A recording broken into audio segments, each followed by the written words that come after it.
Bismillahirrahmanirrahim. Assalamualaikum warahmatullahi wabarakatuh. Alhamdulillahirrabbilalamin. Wassalatu wassalamu ala asrafil anbiya'i wal mursalin Sayyidina Muhammadin wa ala alihi wa sahbihi ajmain. Syukur kita ucapkan atas nikmat sehat dan kesempatan yang Allah berikan sehingga saya bisa mempresentasikan hasil artikel dalam kesempatan ini. Baiklah, yang saya hormati Bapak Wijiharta selaku dosen pengampu mata kuliah Seminar Manajemen Islami. Sebelumnya saya akan memperkenalkan diri terlebih dahulu. Saya Syahrita Yuliatul Hamdanah dari Prodi Manajemen Syariah. Pada kesempatan kali ini saya akan mempresentasikan hasil artikel yang berjudul Inovasi e-Bisnis dalam membangun peluang bisnis untuk meningkatkan daya saing UMKM di era pandemik. Baiklah, tujuan dari artikel ini adalah untuk mengetahui inovasi e-bisnis dalam membangun peluang bisnis untuk meningkatkan daya saing UMKM di era pandemik. Keunggulan dalam perekonomian di dalam UMKM terkini yaitu inovasi e-bisnis. Untuk itu dibutuhkannya keunggulan dari sebuah kreativitas dalam berbasis inovasi yang dapat membuat UMKM ini agar terus bertahan dan berkembang di masa pandemi COVID-19.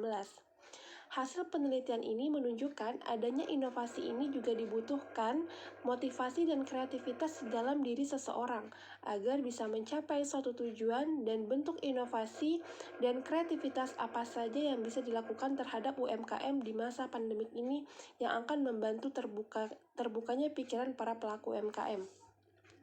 Selanjutnya yaitu latar belakang dari artikel ini, yaitu kemudahan informasi yang ada pada saat ini menjadi kesempatan emas bagi para pembisnis, khususnya para UMKM yang sedang berjuang keras mulai mencari ide-ide menarik dan inovasi terbaru.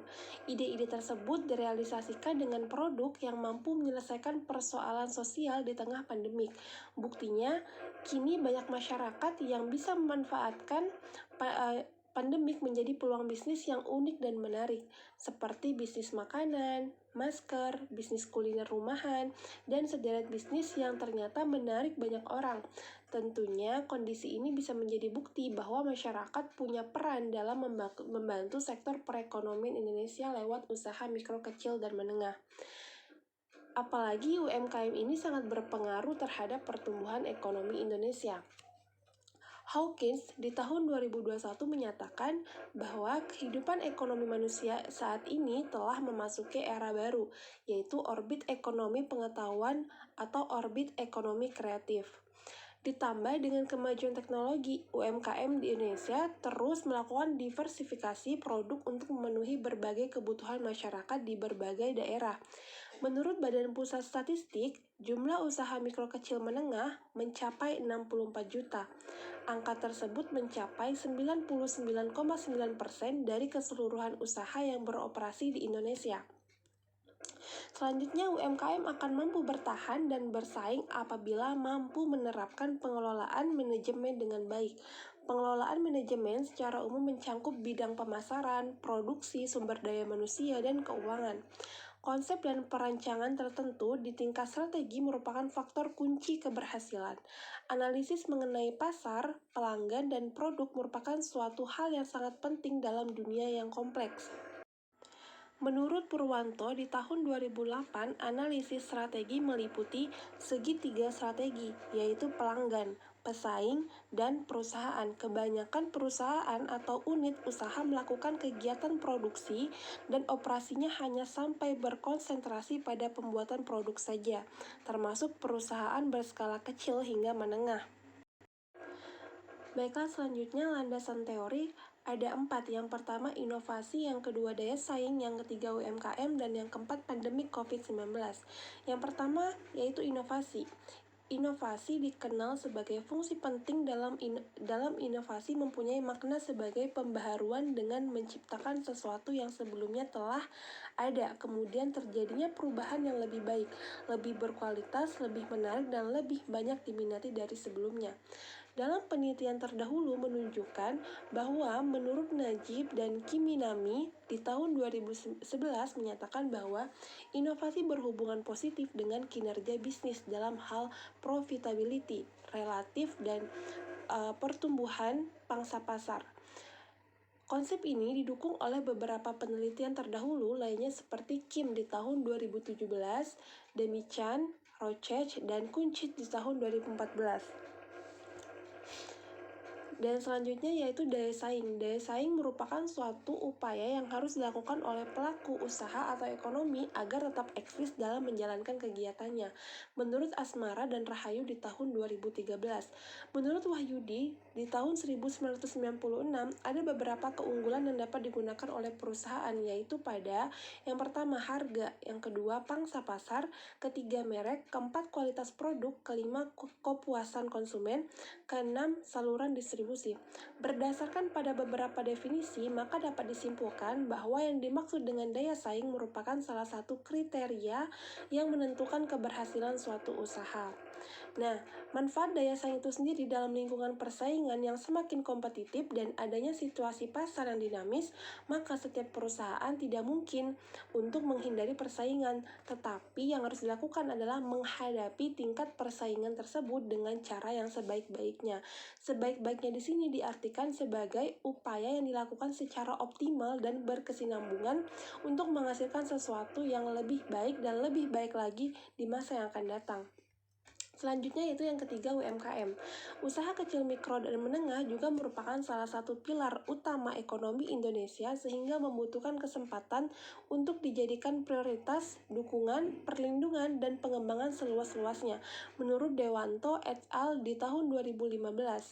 Dari hasil penelitian empiris yang dilakukan oleh Meltia di tahun 2013, Kori DKK di tahun 2013, Effendi DKK di tahun 2013, dapat diketahui bahwa UMKM dapat maju dan berkembang apabila memiliki sumber daya manusia yang kreativitas dan inovatif, dukungan modal, serta perhatian dari pemerintah. Yang terakhir yaitu pandemi COVID-19. Pandemik merupakan suatu wabah penyakit secara global. Pandemik dinyatakan ketika ada sesuatu penyakit baru yang menyebar di seluruh dunia dengan batas yang melampaui. Menurut World Health Organization di tahun 2020. Seperti yang sedang terjadi sekarang, yaitu pandemi COVID-19. Pandemik ini mirip dengan flu yang dinyatakan oleh WHO pada 12 Maret 2020. Wabah penyakit yang masuk dikatakan kategori penyakit menular dan infeksi yang berkelanjutan. Nah, selanjutnya yaitu metode penelitian. Metode penelitian menggunakan metode studi literatur, yaitu penelitian kepustakaan, dengan teknik pengumpulan data dengan literatur-literatur, teori-teori, artikel-artikel, serta catatan-catatan yang ada di internet sesuai dengan masalah yang berkaitan. Nah, penelitian ini merupakan riset dari studi kepustakaan walaupun mirip akan tetapi berbeda. Yang dimaksud penelitian ini adalah penelitian yang dilakukan hanya berdasarkan atas karya tertulis, termasuk hasil penelitian yang sudah dipublis maupun belum.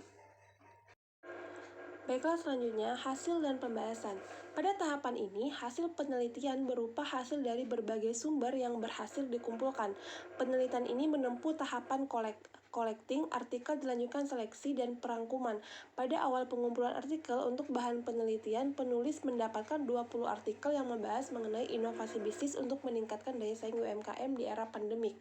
Setelah mendapatkan 20 artikel, maka penulis membaca dan melakukan seleksi untuk artikel yang cocok dan sesuai dengan kebutuhan peneliti untuk menunjang penelitian.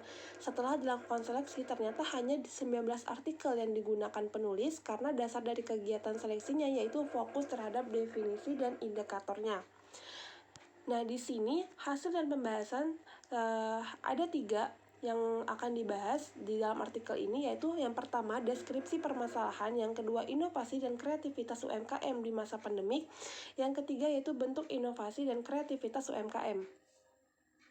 Baiklah, yang pertama saya akan membahas terkait deskripsi permasalahan. Mengutip dari data Kementerian Koperasi dan UMKM Republik Indonesia bahwa secara jumlah unit UMKM memiliki pangsa sekitar 99,99%, 62,9 juta unit dari total keseluruhan pelaku usaha di Indonesia pada tahun 2017.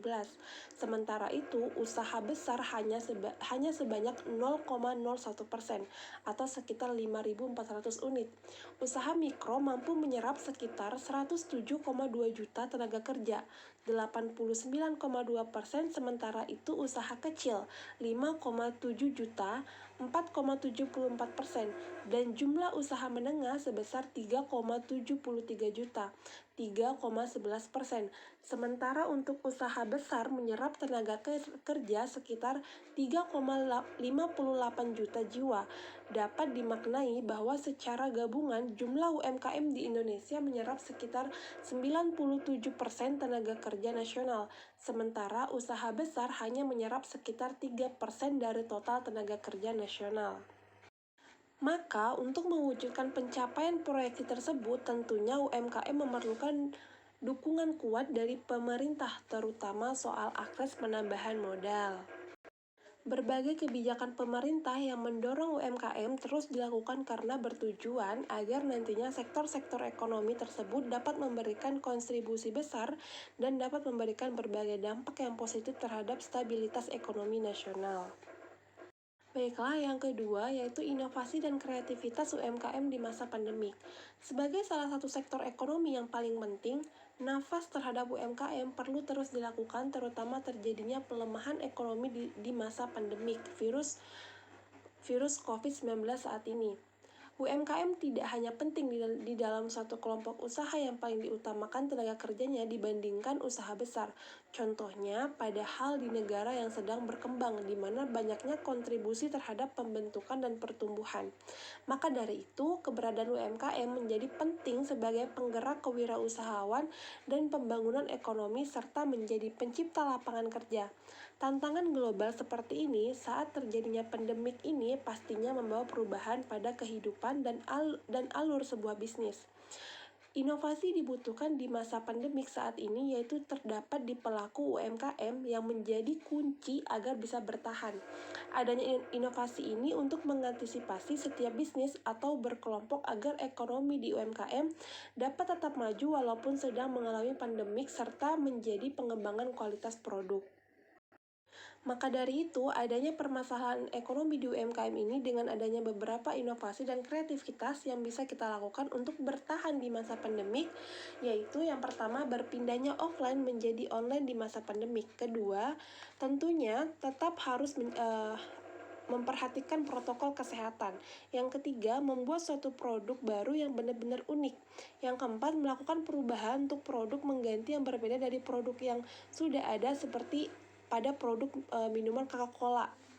Nah, yang kelima yaitu memodifikasi produk yang mencipta quality, fitur, dan style untuk meningkatkan penjualan.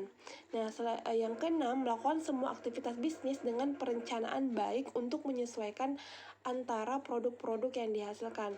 Nah, yang ketujuh, UMKM juga dapat menciptakan sesuatu dengan nilai baru dengan dilakukannya prokonstruksian nilai pemberi melalui 4 langkah, yaitu yang pertama ada eliminasi, yang kedua kurangi, yang ketiga tingkatkan, dan yang keempat ciptakan. Nah, yaitu yang ketiga kita akan membahas terkait bentuk inovasi dan kreativitas UMKM. Di dalam menjalankan suatu bisnis, tentunya inovasi ini pasti dibutuhkan setiap sektor bisnis yang dijalankan, terutama di UMKM. Inovasi merupakan suatu ide, gagasan, atau kegiatan pada suatu objek atau benda sebagai sesuatu yang baru dirasakan atau diterima oleh seseorang atau kelompok untuk dikonsumsi. Nah, tetapi dengan adanya inovasi ini menekankan kita bahwa pentingnya perubahan yang merupakan sebuah drama kehidupan dengan memberikan banyak ketakutan sekaligus harapan. Nah, menurut salah satu ahli menyampaikan ada 3 jenis inovasi. Menurut Nasution di tahun 2005, yaitu inovasi pada suatu produk dapat dilakukan dengan menciptakan suatu produk atau jasa baru untuk memenuhi kebutuhan pasar dan meningkatkan kualitas. Yang kedua yaitu inovasi pada setiap proses dengan suatu elemen baru yang mengacu dalam meningkatkan penekanan. Yang ketiga yaitu inovasi pada administrasi. Nah, di sini yaitu yang terakhir, Kesimpulan.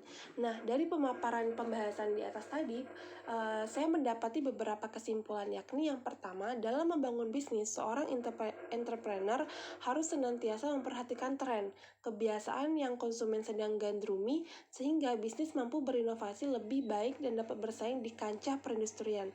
Yang kedua, proses perumusan, perencanaan strategi, dan penyusunan anggaran, serta program dan implementasi bisnis ke depan harus diperhitungkan sebaik mungkin, agar ide bisnis grow up dan mampu mencari target dan sasarannya.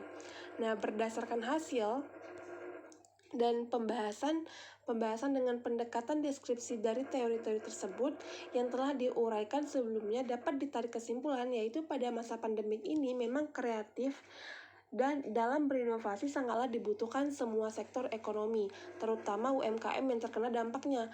Adanya inovasi ini juga dibutuhkan motivasi dan kreativitas di dalam diri seseorang, agar bisa mencapai suatu tujuan dan bentuk inovasi dan kreativitas apa saja yang akan dilakukan terhadap UMKM di masa pandemik ini, yang akan membantu terbukanya pikiran para pelaku UMKM, terutama untuk melakukan atau membentuk suatu perubahan ke depannya. Jika kita percaya diri, mau bekerja keras, berpikir kreatif, dan selalu memotivasi kuat yang ditanamkan seseorang, tentunya inovasi tersebut akan tercapai.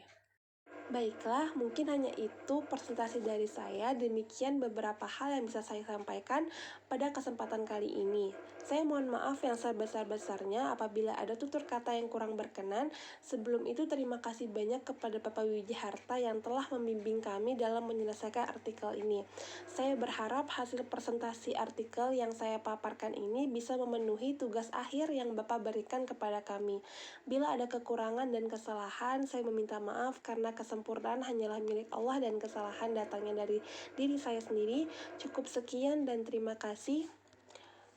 Wassalamualaikum warahmatullahi wabarakatuh.